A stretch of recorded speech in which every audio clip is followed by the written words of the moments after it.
Welcome back, Wastelanders. Today's confession comes from the darkest corners of the Institute's operations, a story about stolen consciousness and the true cost of synthetic humanity. You're about to hear a testimony that the Institute never wanted revealed. The lore begins now. I used to think the worst thing that could happen was forgetting who you are.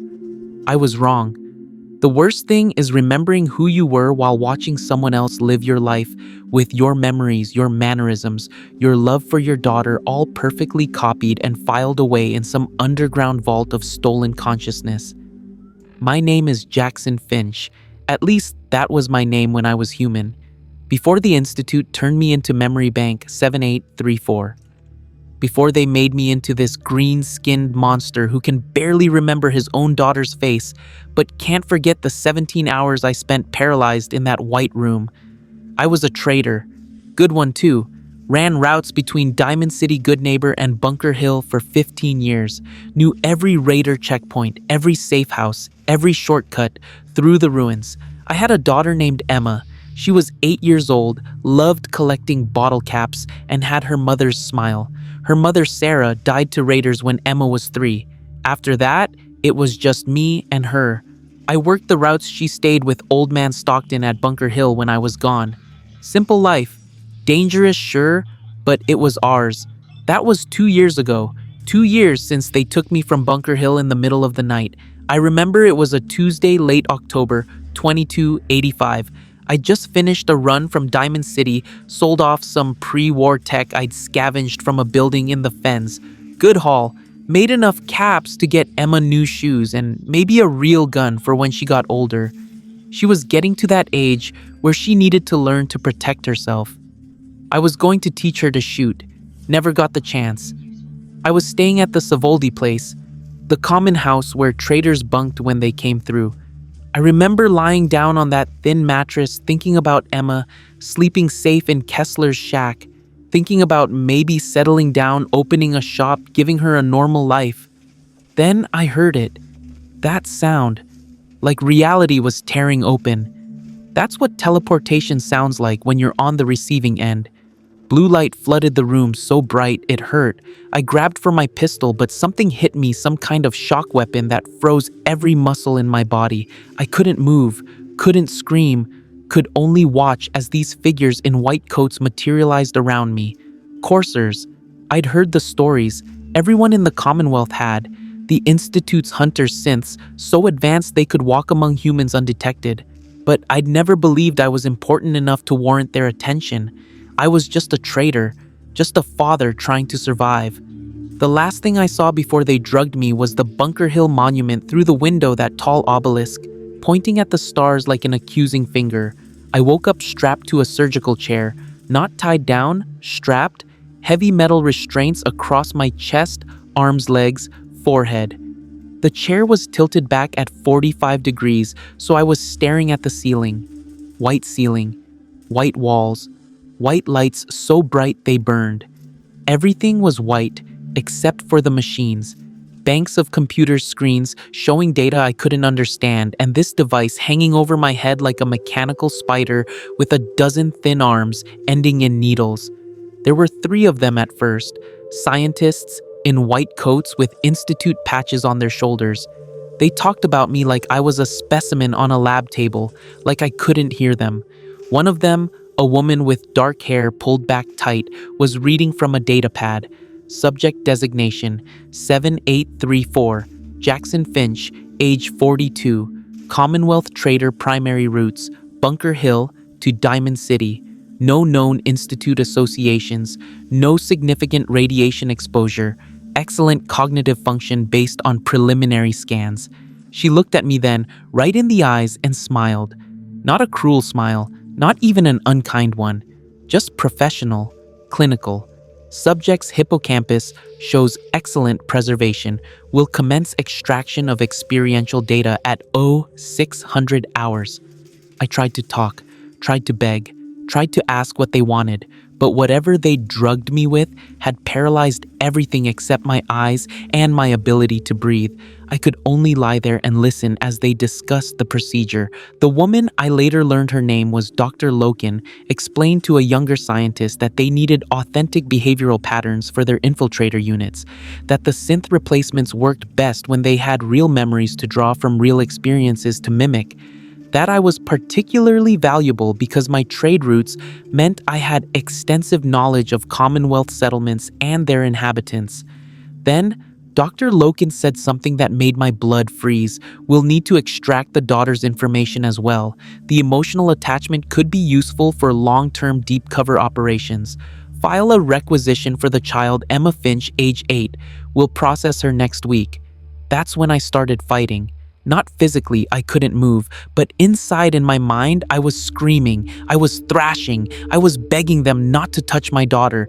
They couldn't hear me, or maybe they could and just didn't care. The extraction started at dawn. I know because I could see through a high window that the sky was getting lighter. They lowered the mechanical device over my head. I felt cold metal touch my scalp, felt a dozen pinpricks as the needle slid through my skull. There was no anesthesia. Dr. Loken said they needed me conscious for accurate memory retrieval.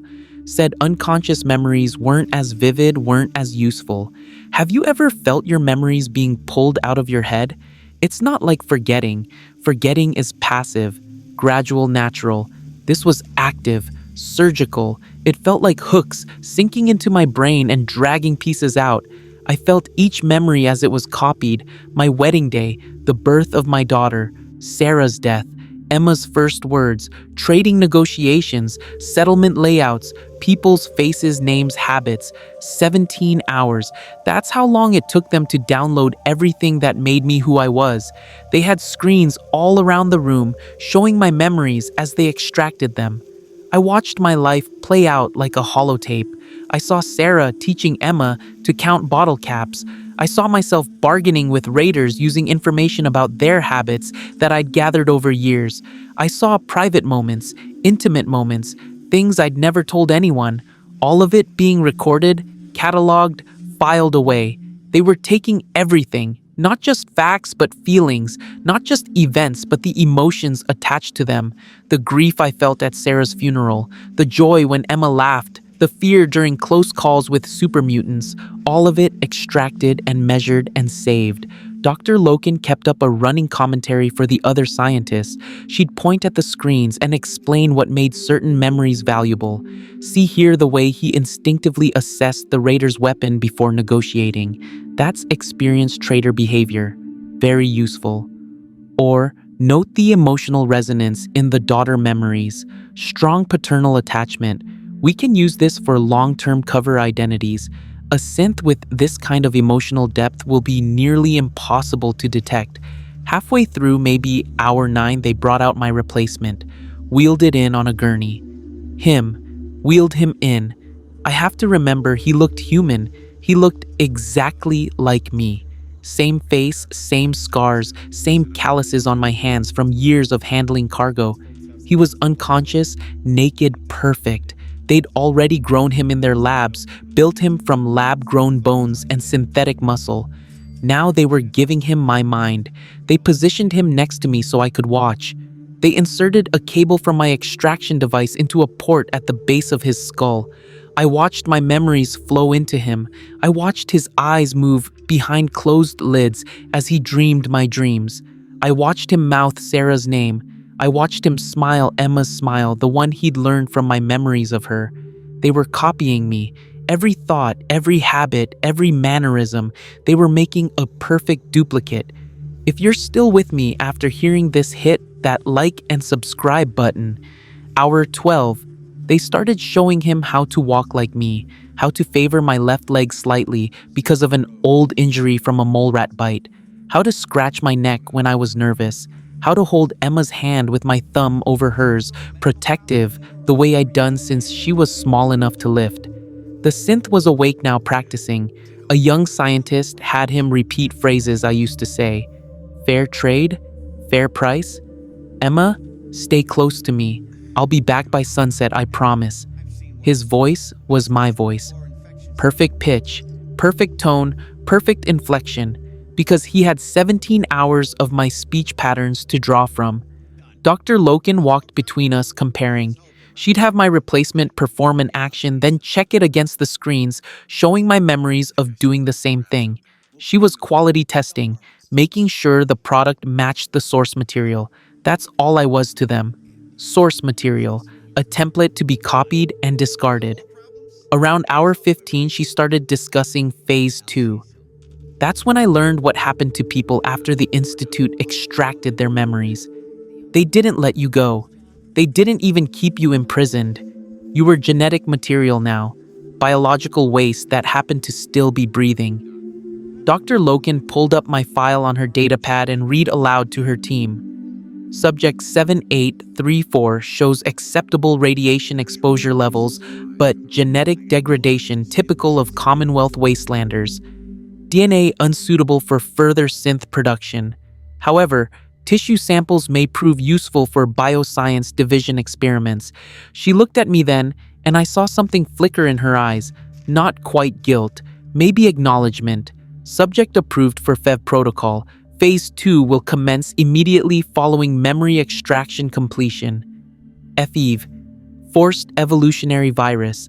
I'd seen super mutants my whole life, fought them, fled from them, traded with the rare ones smart enough to negotiate. I knew what that virus did to people. It took your humanity and left you a monster.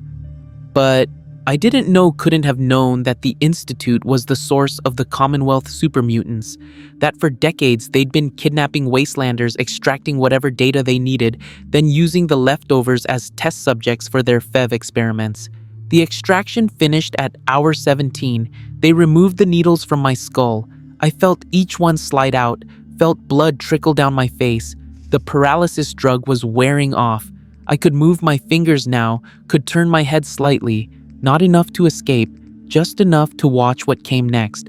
They unstrapped my replacement from his gurney. He stood up, testing his balance, getting used to his body. Then he looked at me, made direct eye contact, and I saw recognition there. He knew who I was because he had my memories. He remembered being me. In his mind, he'd lived my life, loved my wife, raised my daughter.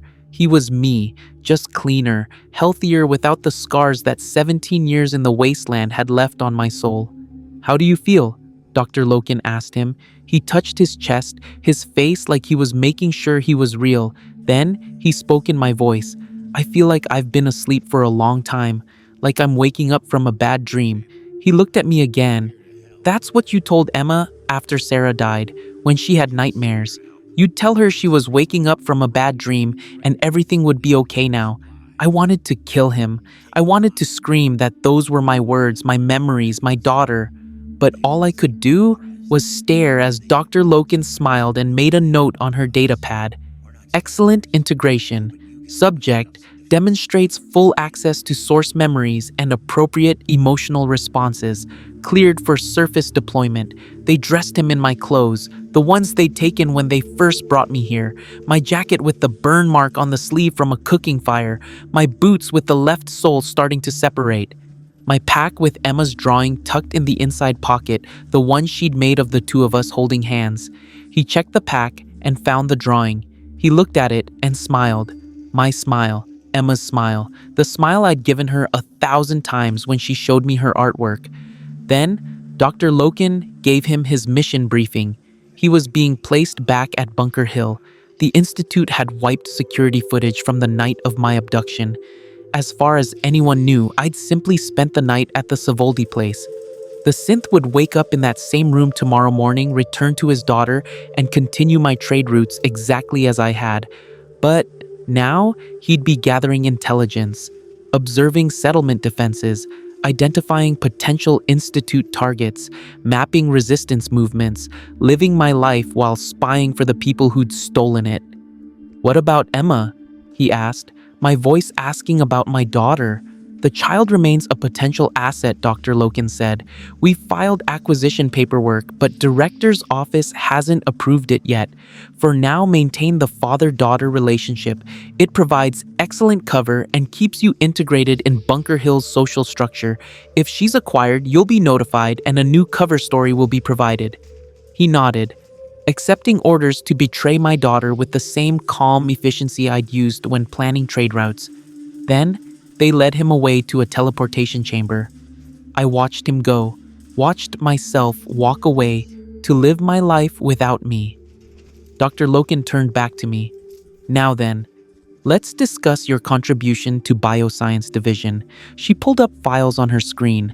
I couldn't read most of it from my angle, but I saw images, pictures of super mutants in containment cells, charts showing mutation progression, and lists, long lists of numbers, subject designations. 7834 was about to become a much bigger number in a much darker database. They wheeled me through the institute on a gurney. I was strapped down again, but the paralysis drug had worn off enough that I could move my head, look around. The place was massive, clean white corridors that seemed to go on forever, labs behind glass walls where I saw things that made my stomach turn, synths in various stages of construction, humans in containment cells, experiments I couldn't identify and didn't want to understand. We passed a lab where I saw children, synth children I realized because they weren't growing. Dr. Loken noticed me looking. Generation 3. Synths don't age, she explained like she was giving a tour. The children are manufactured at their current developmental stage and remain that way indefinitely. Useful for certain deep cover scenarios, but limited application overall. She said it so casually, talking about creating children who would never grow up, never change, never become anything more than what they were built to be. The Bioscience Division was in a lower level, accessed through security checkpoints that required hand scans and verbal authentication. The labs down here were different, less clean, more industrial. I smelled something chemical and organic, a mix that made me gag.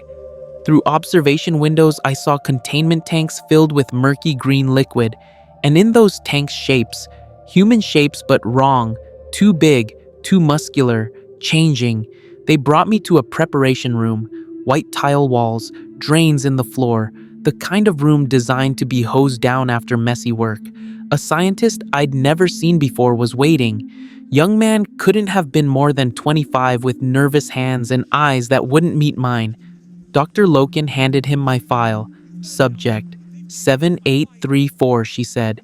Memory extraction, complete data, archived, surface replacement deployed, cleared for FEV injection trial. You're using the modified strain, correct? The one with enhanced mutation speed? The young scientist nodded. Yes, ma'am. Protocol Gamma 7, accelerated transformation with maintained consciousness during initial stages. Director wants us to document cognitive decline in real time. His hands shook as he prepared the injection. He looked at me once quickly, then away. Subject shows no genetic anomalies that would prevent transformation. Radiation exposure is actually lower than average Commonwealth baseline. Should produce a stable mutation. Like I was a batch of chemicals they were mixing. Like my humanity was just a variable in their equation. They strapped me to a different chair. This one was reinforced. Heavy steel restraints built to hold something much stronger than a human. I understood why when the young scientist approached with the syringe. The FEV was thick, almost gel-like, and it glowed faintly green. He hesitated before injecting it. Just for a second, I saw something in his face, doubt maybe, or disgust, but then Dr. Loken cleared her throat and he pressed the needle into my arm and pushed the plunger down. It burned, like liquid fire spreading through my veins. I felt it move up my arm across my chest, into my brain. The transformation started immediately. My muscles began to spasm. My bones started to ache. Deep grinding pain as they began to grow and reshape. I screamed, They'd given me my voice back just so they could hear me scream. The young scientist was taking notes, recording my vital signs, documenting every stage of my transformation. Initial injection at 1300 hours, subject displays expected pain response, muscle mass increasing at 0.3% per minute, bone density rising. Skin discoloration beginning. He was narrating my destruction like it was a science experiment, which I suppose it was. But here's what they didn't expect. Here's what made me different from the hundreds of other subjects they'd processed through this lab. They'd just spent 17 hours downloading my memories, all of them, including every fight I'd ever been in, every survival situation, every moment of desperate strength I'd needed to stay alive in the Commonwealth. They'd copied my instinct for violence and my will to survive, and then they'd given me the physical power to act on both. The transformation took 6 hours.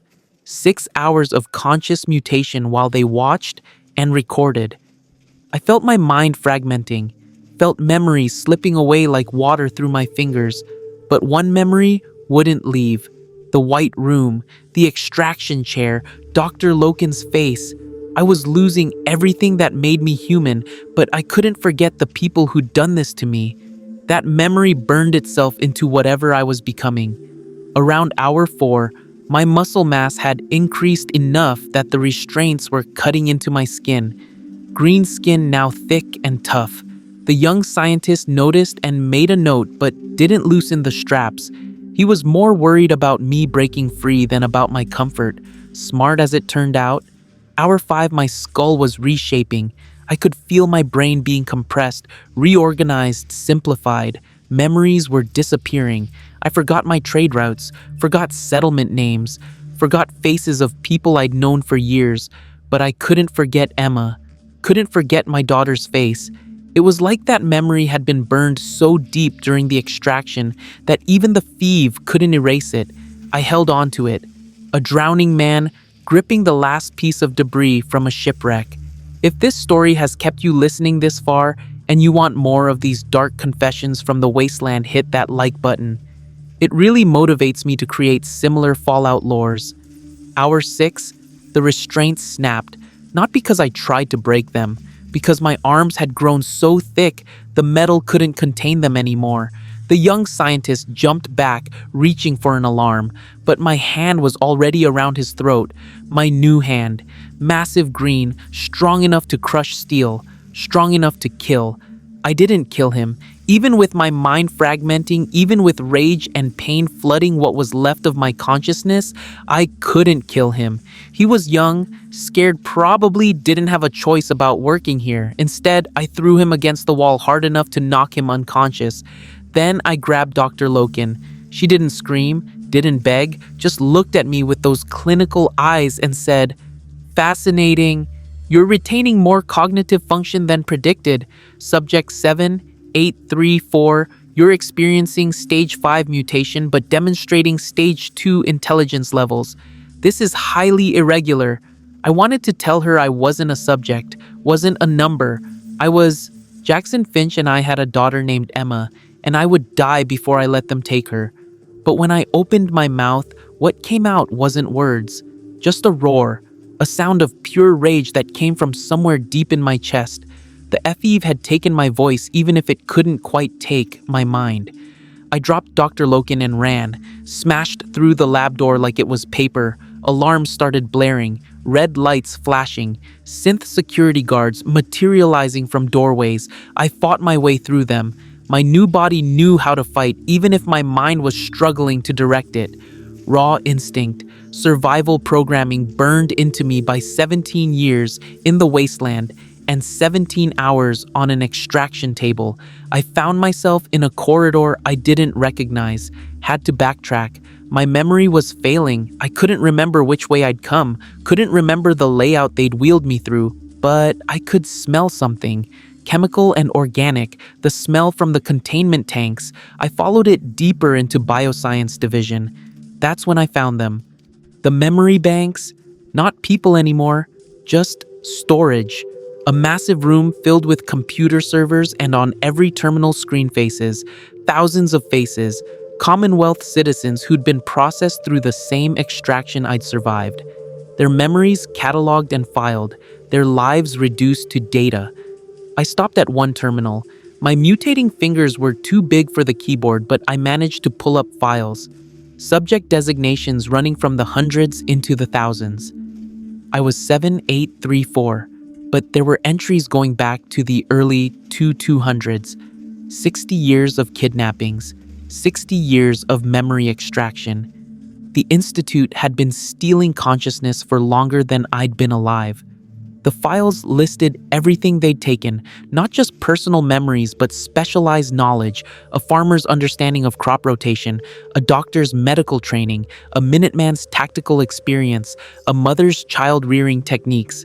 They were building a complete library of human experience, every skill, every memory, every emotion that made wastelanders who they were. All of it copied, stored, available for download into whatever synth needed those particular capabilities. I found entries marked composite integration, synths who'd been given memories from multiple sources. One infiltrator had received tactical training from a former gunner, social skills from a good neighbor bartender, and family memories from a Diamond City merchant. They were mixing and matching human experiences like building blocks, creating synthetic people from pieces of real ones. Then I found the cross-reference files, source material disposition, what happened to people after extraction. Most were marked FIEV protocol discarded. Some were marked terminated genetic incompatibility. A few, very few were marked retained ongoing study. I searched for my designation. Subject 7834. Status FIEV protocol initiated. Expected. Disposition discard to surface upon mutation completion. They were going to dump me topside, release me into the Commonwealth as just another super mutant, another monster for people to fear and kill, another piece of the Institute's chaos that kept the surface world too disorganized to threaten them. But then I found something else, a family connection notation in my file. Subject 2179. Processed October 2255. 30 years ago. Same surname Finch. Cross-reference indicated father-son biological relationship. Memory integration successful. Surface replacement deployed long-term. Status active. No recall required. My father. They'd taken my father 30 years ago. When I was 12 years old, my dad had disappeared for 3 days. When he came back, he said he'd been captured by raiders but escaped. He seemed different after that. Calmer, more careful. I'd thought it was trauma. I'd thought he'd been changed by whatever the raiders did to him. He hadn't been changed. He'd been replaced. The man who raised me from age 12 onward wasn't my father. He was a synth with my father's memories. Everything he taught me, every piece of advice he gave me, every time he said he loved me, it was programming. Copied behavior from a real man who died in this building 3 decades ago. I felt something crack inside me, not my mind that was already fragmenting from the FF. Something deeper, the foundation of who I was. Because if my father had been a synth, what did that make me? Was I even Jackson Finch? Or was I just the biological son of a man who'd been erased and replaced before I was old enough to know the difference? I pulled up more files, found documentation of my father's replacement, his mission parameters. He'd been assigned to maintain his family life while observing trade route development in the Commonwealth. My entire childhood had been an intelligence-gathering operation. Every dinner table conversation, every life lesson, every moment of paternal affection, all of it real to me, but ultimately in service to the Institute. The worst part? He'd been a good father. The synth wearing my dad's face had raised me well, protected me, taught me how to survive.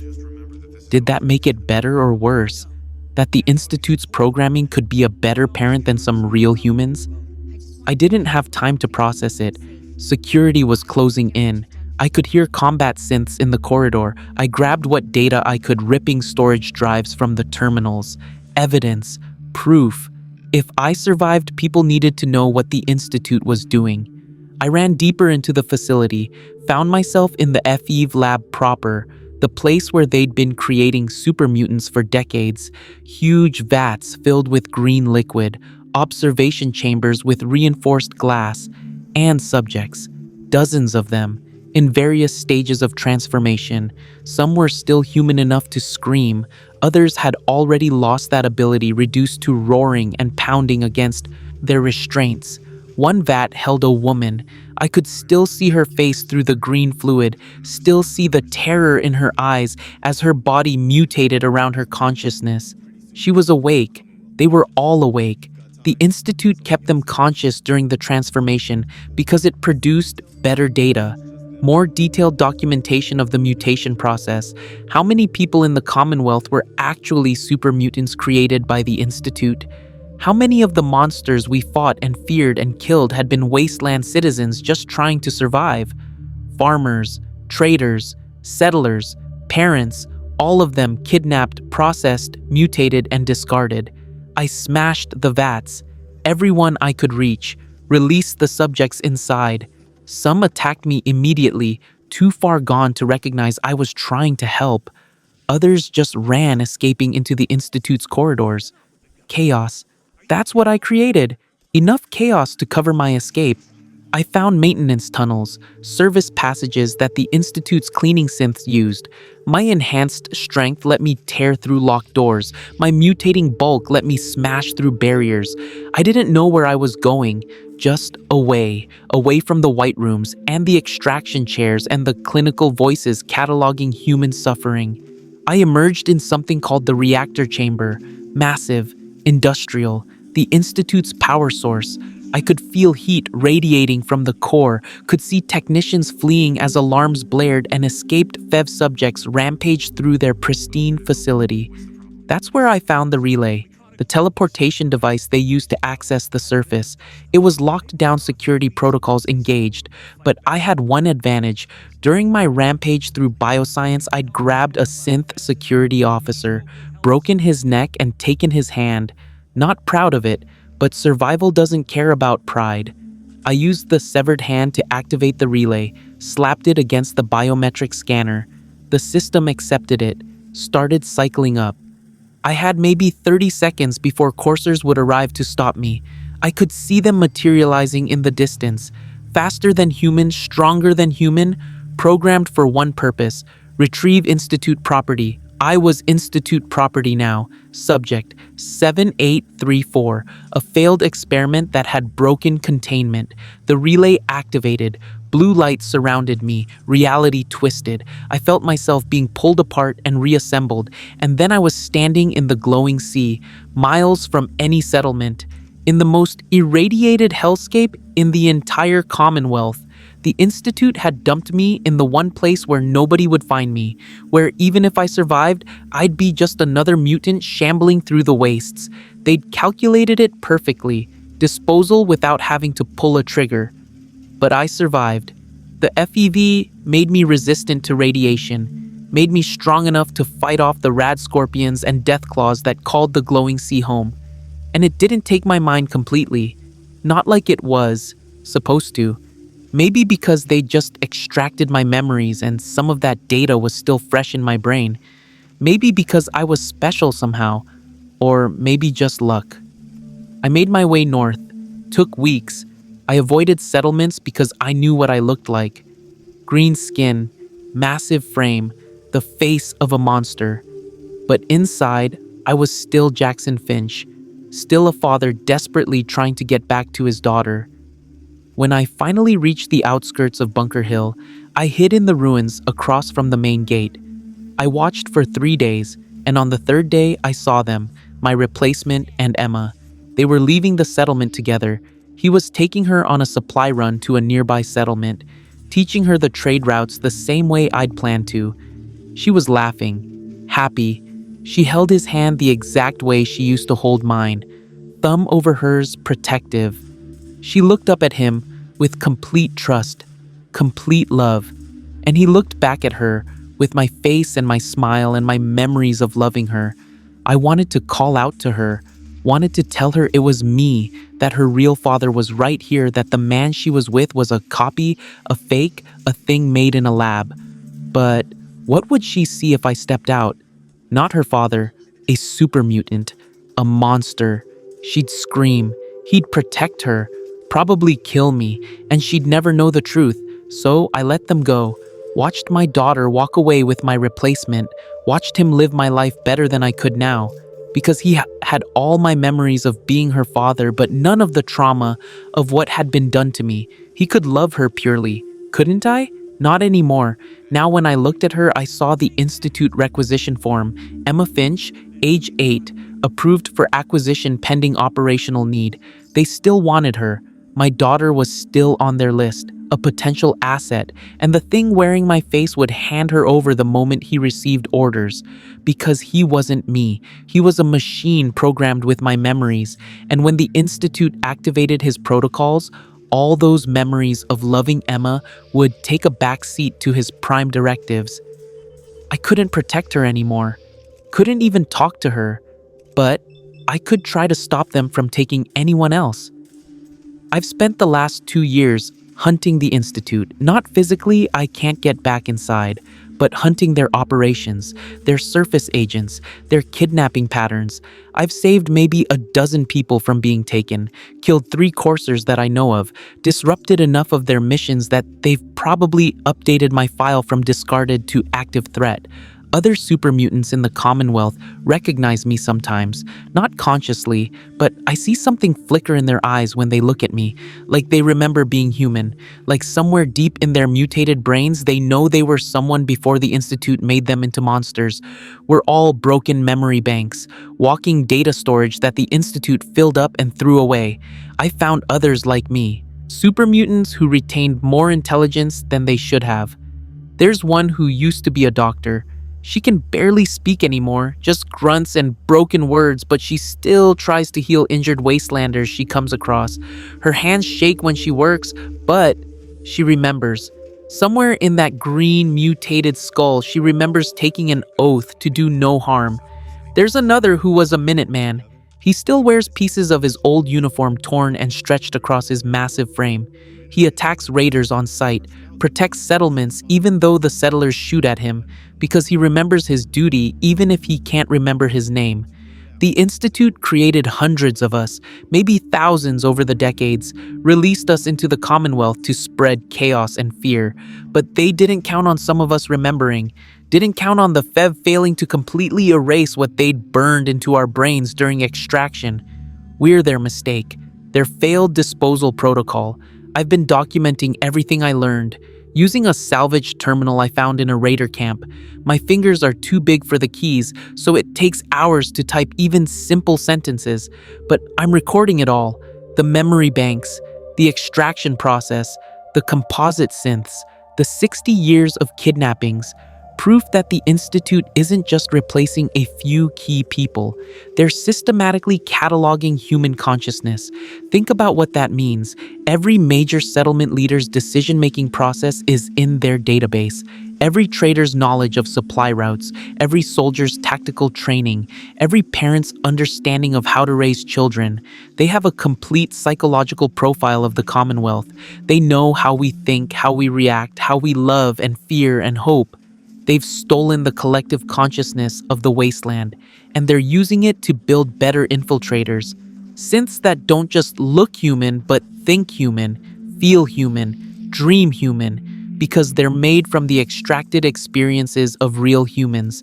My replacement doesn't just mimic me. He is me. Every memory, every habit, every emotional response. The only difference is that underneath all that copied humanity, there's a neurological implant waiting to override everything the moment the Institute needs him to be something else. How many people in the Commonwealth are actually synths with stolen memories? How many of the friends you trust, the leaders you follow, the family members you love, are running on someone else's consciousness? The Institute has been doing this for 60 years. They could have replaced entire settlement populations by now. Here's something that keeps me awake at night. The Institute doesn't just use memories for infiltration, they use them for education. I found documentation of this in the files I grabbed. They teach synth children using extracted memories. My childhood memories of learning to trade to survive to navigate the wasteland are now educational material. Some synth child in the institute is learning from my experiences, living through my memories like they're training simulations. My daughter's memories of me when they take her will become teaching tools. Her love for her father, her trust, her joy, all extracted and used to teach other synths how to mimic human emotion. They'll turn her childhood into data and use it to make better liars. I tried to warn people, approached a Minuteman patrol and tried to tell them about the memory banks. They shot at me. I'm a super mutant. Even if I could speak clearly enough to explain, why would they believe me? I'm the monster in their nightmares, not a reliable source of intelligence about the Institute's operations. So, I'm leaving this testimony, this confession, recording it in every way I can. Text files on terminals, audio logs on holotapes, messages carved into walls near Institute operation sites, hoping someone will find them and believe, hoping someone will understand that the Institute isn't just making synths, they're stealing souls. I found evidence that they've been trading memories, actually selling them. There's a terminal entry I recovered that mentioned memory market transactions. The Institute has been exchanging extracted consciousness data with other organizations. Pre-war knowledge is particularly valuable. Vault dweller memories, ghoul recollections of the old world. They're trafficking in stolen human experience. Some memories are marked high value in their system. Scientific knowledge, military training, technical expertise, but also things like strong parental bond and loyalty to faction and willingness to sacrifice. They're cataloging the best parts of humanity so they can copy them into their synthetic slaves. The worst part? I understand why my replacement loves Emma. I watched them together for months before I couldn't stand it anymore. He's a good father, patient, protective. He teaches her things I would have taught her. He makes her laugh the same way I used to. Because he has my memories of loving her. All the joy I felt when she was born, all the pride when she learned something new, all the fear when she was in danger. He has all of that. Is his love for her real? He feels it. She feels it. It affects his decisions, his priorities, his entire existence. But it's copied, downloaded, programmed based on my emotions that were extracted during 17 hours of surgical memory theft. Does that make it less real? Or is consciousness just patterns and responses regardless of whether it developed naturally or was artificially installed? I don't have answers. I just have rage and grief and these fragmenting memories that won't let me forget what was done to me. There's a synth in Good Neighbor, Nick Valentine. I've watched him from a distance. He's one of the Institute's early prototypes, has memories of a pre-war detective copied into his synth brain. He helps people, solves cases. He's a good person, or at least he acts like one, but his entire personality is based on a dead man's extracted consciousness.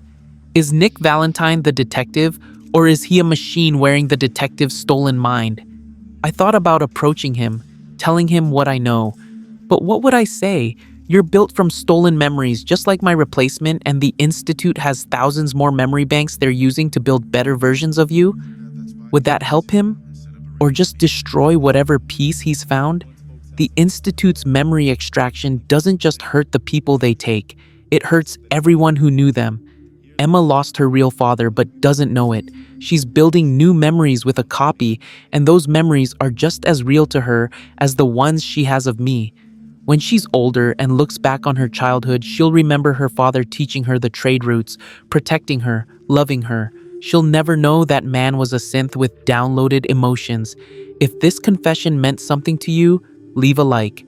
It's the only way I know you liked the video. I've been trying to find other victims, other memory banks who escaped or were discarded. It's harder than you'd think. Most super mutants have lost too much of themselves to remember being human. The FEV does its job eventually, erases what the extraction couldn't. I'm an anomaly, a glitch in the Institute's disposal protocol, and I can feel myself slipping. I forget more each day, can't remember my wife's face anymore, can't remember the name of my favorite bartender in Diamond City, can't remember what Sarah's voice sounded like when she said my name. The thief is catching up to me, finishing the job it started in that white room. But I can't forget Emma. I can't forget the extraction. I can't forget Dr. Loken's clinical smile or the 17 hours of having my consciousness surgically copied. Those memories are permanent, burned so deep that even complete mutation can't erase them. Maybe because they're the last thing that makes me human, the last thing that separates Jackson Finch from just another super mutant in the wastes. I wonder how many of us there are. How many discarded memory banks are wandering the Commonwealth carrying fragments of stolen consciousness inside our mutated skulls?